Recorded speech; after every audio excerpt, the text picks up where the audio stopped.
అనగనగా ఒక పెద్ద అడవిలో హైనా అనే చిరుతపులి ఉండేది. అదే అడవిలో షీరో అనే పులి కూడా ఉండేది. అయితే ఈ రెండు పులులు స్నేహితులు. కానీ హైనా షీరోని ప్రేమిస్తూ ఉండేది. ఆ విషయం షీరోకి తెలియదు. ఒకరోజు షీరో హైనా వద్దకు వస్తాడు.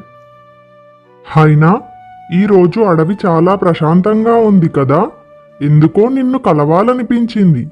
అని షీరో మాట్లాడుతుంటే హైనా కన్నార్పకుండా షీరోనే చూస్తూ ఉంటుంది. హే హైనా, ఈరోజు ఏమైంది నీకు? హా, అదేం లేదు షీరో. అంటే అది నీతో ఎప్పటి నుండో ఒక విషయం చెప్పాలనుకుంటున్నా, కానీ ధైర్యం సరిపోక ఆగిపోతున్నా.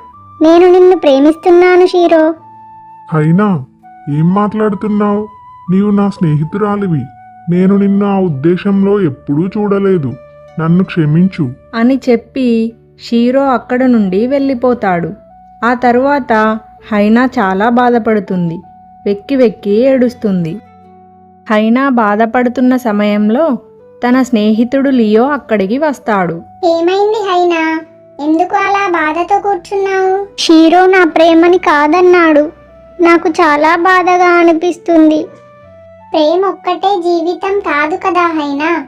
అవన్నీ మర్చిపోయి సరదాగా ఉండు.